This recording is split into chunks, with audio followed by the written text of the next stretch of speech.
ہدایت جان قسط نمبر 5۔ ہم جب تک یہاں ہیں ہمیں ایک روم ہی شیئر کرنا پڑے گا امشال۔ اوپر اپنے روم میں اسے لا کر انہوں نے اپنا کوٹ اتارتے ہوئے کہا۔ امشال ان کی بات پر ان کی جانب ساکت نظروں سے انہیں دیکھنے لگی۔ مگر ہم ایک روم کیسے شیئر کر سکتے ہیں؟ ان کی جانب آنکھیں پھاڑے انہیں دیکھتی ہوئی وہ بولی۔ سلطان جو اپنا اور اس کا بیگ لینے نیچے جا رہے تھے اس کی بات پر رکے اور مڑ کر اسے دیکھنے لگے جو اپنے ہاتھ مروڑ رہی تھی۔ امشال ہمارے لیے یہ رشتہ اتنا اہم نہیں ہے جتنا اس دنیا میں بسے لوگوں کی نظروں میں اہم ہے۔ اگر ہم الگ الگ رہیں گے تو میری فیملی کو لگے گا کہ میں نے تمہارے ساتھ زبردستی کی ہے۔ کیا تم اپنے سلطان کے لیے گھٹیا، بد کردار، ظالم انسان اس طرح کے لفظ سننا پسند کرو گی؟ انہوں نے آگے بڑھ کر اس کے دونوں کندھوں کو اسے پکڑتے ہوئے کہا۔ نہیں، بالکل بھی نہیں۔ مجھے یہ سب لفظ آپ کے لیے اچھے نہیں لگیں گے کیونکہ آپ تو بہت ہی سویٹ ہیں۔ امشال کے لبوں پر آج 3 دن بعد مسکراہٹ چمکی جسے دیکھ کر سلطان عالم شاہ نے اپنے دل میں راحت محسوس کیا۔ اور تم بہت زیادہ کیوٹ ہو میری پیاری سی ڈال، ہمیشہ کی طرح انہوں نے اس کے گالوں کو کھینچتے ہوئے کہا۔ آپ پلیز ایسا مت کریں، اب میں وہ چھوٹی بچی نہیں رہی ہوں، امشال نے چڑھتے ہوئے کہا۔ میں کار سے اپنا اور تمہارا بیگ لے کر آتا ہوں۔ اس کی بات پر آج انہوں نے غور سے اسے سر سے پاؤں تک دیکھا تو اس کے وجود میں وہ تبدیلی دیکھ کر جلدی سے اپنی نظروں کو اس پر سے ہٹا کر تیزی سے روم سے باہر نکلے۔ جس بچی کو انہوں نے گود میں اٹھا کر کھلایا تھا آج وہ اسے جوان دوشیزہ کے روپ میں دیکھ کر اپنے جذباتوں کو طوفان کو اٹھتے دیکھ کر وہ سخت پریشان ہو گئے اور اپنے اندر مچی ہلچل سے وہ سخت ہڑبڑا کر اپنا اور اس کا بیگ چھوڑ کر گھر سے باہر نکل گئے۔ وہ اس وقت کمرے میں خاموش بیٹھی تھی۔ اسے پتہ بھی نہیں چلا کب سلطان کمرے میں داخل ہوئے اور کب اس کے قریب آ کر بیٹھ گئے۔ وہ اپنے آغا جان، اپنے لالا اور چھوٹی بہن کی یادوں میں کھوئی ہوئی تھی۔ وہ چونکی تب جب سلطان نے اس کے کندھے پر ہاتھ رکھ کر اسے اپنی جانب متوجہ کیا۔ مجھے پتہ ہے تمہارے لیے اپنوں کے بغیر زندگی گزارنا بہت مشکل ہے، لیکن امشال یہ زندگی چلے جانے والے لوگوں کے ساتھ تو ختم نہیں ہوتی، یہ زندہ رہنے والوں کے ساتھ چلتی ہے۔ میرا خیال ہے اب تمہیں اپنے فیوچر کے بارے میں سوچنا چاہیے۔ سلطان نے اس کے چہرے کو پکڑتے ہوئے اسے پیار سے سمجھایا۔ امشال ان کی بات پر ان کی جانب دیکھنے لگی۔ میرا فیوچر میری فیملی سے جڑا تھا، لیکن ان ظالم لوگوں نے میرے فیوچر کو تباہ کر دیا۔ اب میں کیسے جیوں؟ بولیں سلطان، میں اب ان سب کے بغیر کیسے جیوں جو میرے لیے خاص تھے، جو میرے اپنے تھے، میرے درد پر تڑپنے والے، میری خوشی میں شریک ہونے والے، میرے اپنے ماں باپ، بہن بھائی۔ وہ ان کے سینے سے لگ کر روتی ہوئی بولی۔ سلطان عالم شاہ اپنی شرٹ پر اس کے آنسو گرنے کی وجہ سے اپنے دل کو شدت سے دھڑکتے ہوئے محسوس کرنے لگے۔ اس کی نزدیکی نے آج انہیں ایک الگ احساس سے روشناس کرایا۔ وہ اس کے اپنے سینے سے لگ کر کھڑی ہونے کی وجہ سے اس کے سینے میں دھڑکتے دل کی دھڑکنوں کو صاف طور پر محسوس کر سکتے تھے۔ امشال، میں جلد ان سب کو ختم کر دوں گا جنہوں نے تمہیں رلانے کی غلطی کی ہے اور میرے دوست کو جان سے مارا ہے۔ میں تم سے وعدہ کرتا ہوں میں ان سب لوگوں کو زندہ نہیں چھوڑوں گا۔ انہوں نے اسے الگ کرتے ہوئے اس کے آنسوں کو صاف کرتے ہوئے یہ کہہ کر اپنے دل کی بات پر پورے استحقاق سے اس کی پیشانی پر اپنے لب رکھ دیے۔ آپ کا تو خون بہہ رہا ہے۔ امشال کو ان کا یہ بدلا بدلا رویہ بالکل بھی محسوس نہیں ہوا۔ وہ ان کے سفید شرٹ کی آستین پر لگے ان کے خون کو پھٹی آنکھوں سے دیکھ رہی تھی۔ ہاں، میں ابھی فرحاد سے کہہ کر اپنی بینڈیج چینج کرواتا ہوں، انہوں نے اٹھتے ہوئے کہا۔ میں آپ کی بینڈیج چینج کرتی ہوں، تو امشال نے انہیں روکنے کے لیے ان کا ہاتھ پکڑا۔ تم؟ سلطان عالم شاہ جو پہلے سے ہی اس الگ فیلنگ سے پریشان ہو رہے تھے اس کے اس آفر پر سخت ہڑبڑا کر بولے۔ جی؟ امشال نے ان کی جانب دیکھتے ہوئے کہا۔ تم رہنے دو، میں فرحاد سے کہتا ہوں، انہوں نے نظریں چراتے ہوئے اسے منع کرتے ہوئے کہا۔ آپ مجھ سے نظریں کیوں چرا رہے ہیں؟ کیا میں اب آپ کے لیے وہ گڑیا نہیں رہی جس کے ساتھ آپ خوش رہتے تھے، ہنستے تھے؟ اب ایسا کیا ہو گیا جو آپ مجھ سے نظریں بھی ملانے سے ڈر رہے ہیں؟ امشال انہیں نظریں چراتے ہوئے دیکھ کر بولی۔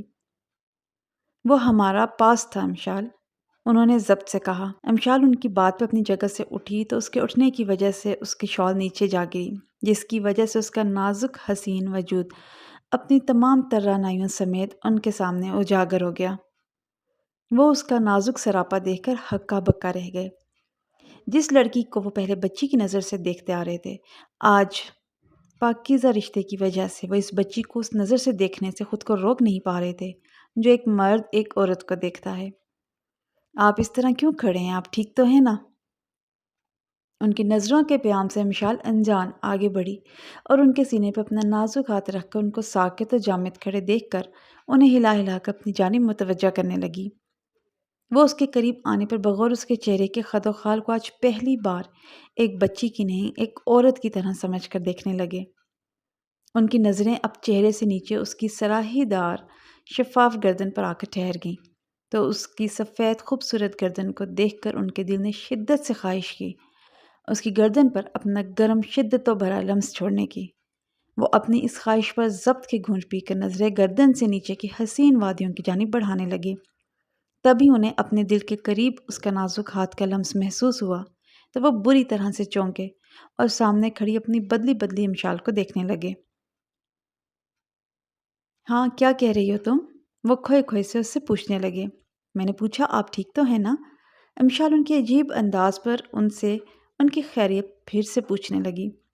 ہاں میں ٹھیک ہوں، مجھے کیا ہونا ہے؟ انہوں نے اپنی فیلنگز چھپاتے ہوئے سخت گھبرا کر امشال کو نظر انداز کرتے ہوئے کہا۔ امشال ان کی پیشانی پر پسینے کی بوندوں کو دیکھ کر ان کے مزید قریب ہو کر اپنے دوپٹے سے ان کی پیشانی کو صاف کرنے لگی۔ وہ اس کے نزدیک آنے پر خود بخود اپنی آنکھیں بند کر گئے اور بے خیالی میں انہوں نے جھٹکے سے اسے اپنے قریب کر کے اپنے ہاتھ اس کی نازک کمر کے گرد باندھ کر وہ اس کی خوشبو کو اپنے اندر اتارنے لگے۔ امشال ان کے اس طرح جھٹکے سے اپنی کمر پکڑنے پر بھی ان کی فیلنگز کو سمجھ نہیں سکی۔ انہیں جب اپنی غلطی کا احساس ہوا تو انہوں نے اپنی آنکھیں کھول کر اسے خود سے الگ کیا اور اسے وہی اکیلا چھوڑ کر تیزی سے روم سے باہر نکلے۔ پیچھے امشال حیرت سے انہیں باہر نکلتے ہوئے دیکھنے لگی۔ رات کے 12 بجے جب وہ گھر میں داخل ہوئے تو گھر میں مکمل اندھیرا دیکھ کر وہ خاموشی سے کچن کی جانب بڑھے۔ اماں سائیں، آپ میری وجہ سے اتنی دیر تک جاگ رہی ہیں؟ کچن میں اماں سائیں کو دیکھ کر وہ خوشی سے ان کے قریب گئے مگر ان کی خوشی اس وقت مان پڑ گئی جب وہ اسے نظر انداز کرتے ہوئے کچن سے خاموشی سے باہر نکلیں۔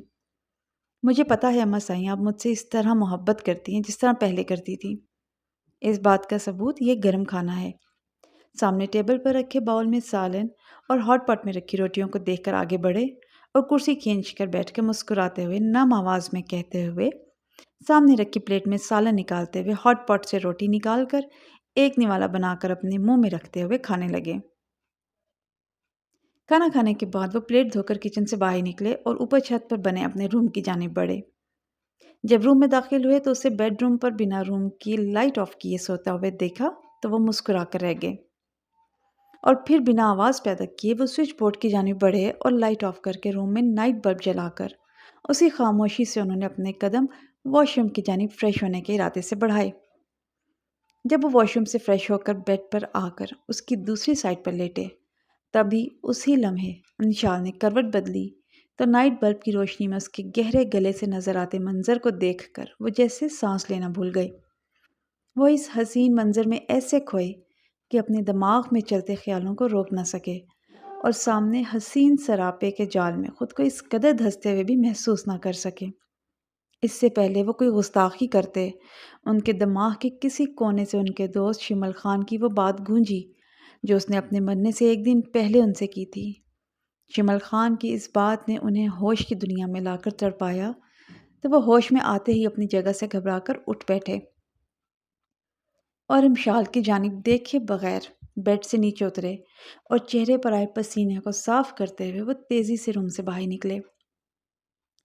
ساری رات اسی بات کو سوچتے ہوئے انہوں نے گزار دی کہ وہ کیسے ایسی رومانی باتیں خیالات ان کے دماغ میں اس کے لیے کیوں آ رہی ہیں جسے وہ صرف ایک بچی کی نظر سے دیکھتے آ رہے تھے۔ ابھی بھی وہ سگریٹ لبوں سے لگائے خود سے لڑ رہے تھے کہ کسی نے آ کر ان کے لبوں میں دیے سگریٹ کو ہاتھ لگا کر نیچے گرایا۔ یہ کیا حرکت؟ وہ غصے اس انسان کی جانب مڑے جس نے یہ کام کر کے ان کی سوچ میں خلل پیدا کر کے انہیں شدید غصے میں مبتلا کر دیا مگر سامنے امشال کو پا کر ان کا غصہ یکدم سے برف کی طرح پگھل گیا۔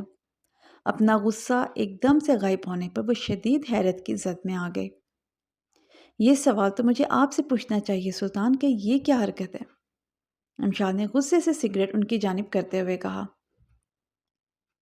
جبکہ وہ اسے بیویوں کی طرح ڈانٹتے ہوئے دیکھ کر مسکرانے لگے۔ کیا میں آپ سے مذاق کر رہی ہوں جو آپ مسکرا رہے ہیں؟ آپ کا دماغ اپنی جگہ پر ہے، آپ کو پتہ بھی ہے۔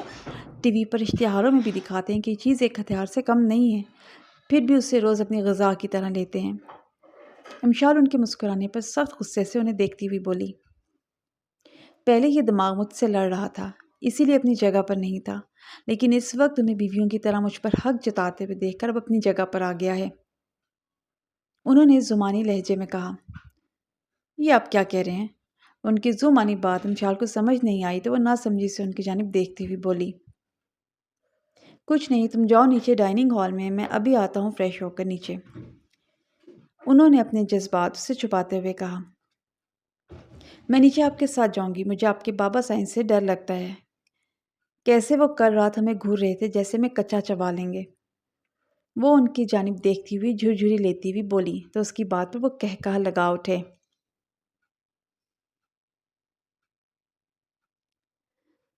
میں ہوں نا اپنی پیاری امشال کے ساتھ، وہ میرے ہوتے ہوئے تمہیں کچھ نہیں کہیں گے، ان کا غصہ صرف میرے لیے ہے کیونکہ بہت پیار کرتے ہیں نا وہ مجھ سے۔ انہوں نے اسے کندھوں سے پکڑتے ہوئے کہا۔ امشال ان کی بات پہ مسکراتی نظروں سے انہیں دیکھنے لگی۔ چندہ مجھے نیچے سے میڈیکل باکس لا کر دینا۔ امشال واش روم میں فریش ہونے کے لیے گئی تھی، وہ اپنا بینڈیج چینج کرنے کے لیے نیچے میڈیکل باکس لینے کے لیے روم سے باہر نکلے تو سامنے اپنی بہن کو سامنے لگے تار پر سے خشک دھلے ہوئے کپڑے اتارتے ہوئے دیکھ کر وہ اس سے بولے، وہ ادا سائیں آپ کے روم میں الماری میں رکھا ہے۔ زہرا بطول نے نظریں نیچے جھکا کر کہا، چندہ آج تمہاری یونیورسٹی میں پہلا دن ہے نا؟ وہ آگے بڑھ کر اس کے جھکے سر پر پیار سے ہاتھ پھیرتے ہوئے اس سے پوچھنے لگے، جی ادا سائیں، پر آپ کو کیسے پتہ چلا؟ زہرا بطول نے حیرت سے کہہ کر ان کی جانب دیکھا، چندہ مجھے اپنی فیملی کے بارے میں سب کچھ پتہ ہے، تم بس اپنی پڑھائی پر دھیان رکھنا، باقی سب پر تمہارا ادا سائیں دھیان رکھے گا۔ انہوں نے اب کی سنجیدگی سے اس کی جانب دیکھتے ہوئے کہا۔ زہرا بطول نے ان کی بات پہ انہیں حیرت سے دیکھنے لگی، تبھی امشال سفید کپڑوں میں ملبوس روم سے باہر نکلی تو سامنے سلطان کو اپنی بہن سے باتیں کرتے ہوئے دیکھ کر وہ بھی ان کی جانب بڑھی۔ یونیورسٹی کی چھت پر کھڑے اس یونی کے مشہور گروپ کے 7 نوجوانوں کو سپورٹس بائک پر بیٹھے دیکھ کر نیچے کھڑے سبھی اسٹوڈنٹس کے دل زور زور سے دھڑک رہے تھے۔ مریم یہ کیا ہو رہا ہے؟ زہرا بطول کا آج اس یونی میں پہلا دن تھا۔ وہ یونی کے گراؤنڈ میں لگی اسٹوڈنٹس کی بھیڑ اور اوپر چھت پر بائک پر بیٹھے نوجوانوں کی جانب حیرت سے دیکھتی ہوئی اپنی دوست مریم سے پوچھنے لگی، زہرا یہ ہماری یونیورسٹی کی شان ہے، یہ روز کچھ نہ کچھ ایڈونچر کرتے رہتے ہیں، آج بھی انہیں کوئی ایڈونچر کرنے کا دل کیا ہوگا، لیکن یہ تو خطرہ ہے، ان میں سے اگر کوئی گر گیا تو؟ زہرا بطول نے 7 خوبرو نوجوانوں کی جانب دیکھتے ہوئے کہا، تو وہ اس گروپ سے فائر ہو جائے گا کیونکہ اس گروپ کے ایڈمن کو اپنے گروپ میں کمزور لوگ بالکل بھی پسند نہیں ہیں۔ تمہیں پتہ ہے ان کا ایک اور ممبر بھی تھا جسے اس گروپ کے ایڈمن نے صرف اس لیے نکالا کیونکہ وہ پیار میں پڑ گیا تھا۔ مریم کی بات پر حیرت سے زہرا بطول نے اس کی جانب دیکھا، مطلب کس کے پیار میں پڑ گیا تھا وہ ممبر؟ زہرا بطول نے کہا، یونی کی سب سے خوبصورت لڑکی کے، اور وہ لڑکی اس گروپ کے ایڈمن کی دیوانی تھی۔ اس نے اسے حاصل کرنے کے لیے اس ممبر کے ساتھ پیار کا ناٹک کیا، مگر پتہ ہے زہرا، اس کی دال نہیں گلی تھی کیونکہ زیرون راجپوت گرلز الرجک ہے، اسے لڑکیوں سے سخت نفرت ہے۔ جب اسے پتہ چلا اس کا ممبر کسی لڑکی کے ساتھ ہے تو اس نے اسے اسی وقت فائر کر دیا۔ اب وہ ممبر بہت بڑا دشمن ہے زیرون راجپوت کا، اب ان کے درمیان صرف وار ہوتا ہے۔ مریم کی بات پر زہرا بطول نے چھت کی جانب دیکھا، ان 7 خوبرو نوجوانوں میں سے صرف ایک نوجوان سیاہ سپورٹس کپڑوں میں ملبوس تھا، باقی سب سفید کپڑوں میں ملبوس تھے۔